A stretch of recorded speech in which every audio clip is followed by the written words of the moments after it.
கோஷம் போட்டாங்க.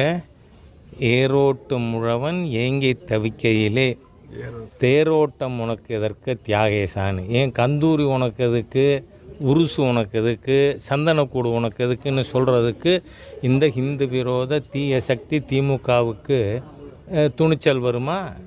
அதோடு மட்டும் இல்லை, யாரை கம்பேர் பண்ணி பேசியிருக்காப்புல அந்த இடத்துல பேசினதில்லை. ஏன்னா சட்ட அமைச்சர் ஏதோ அந்த இடத்துல அவர்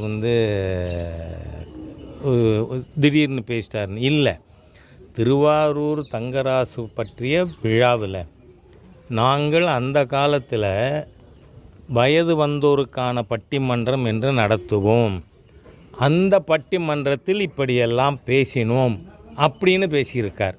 அதனால் திட்டமிட்ட ரீதியில் நீங்கள் ஏற்கனவே என்ன பேசினீர்களோ அதை திருப்பி பேசியிருக்காருன்னு சொன்னால் உங்கள் டிஎன்ஏயே பழுதுபட்டது தானே.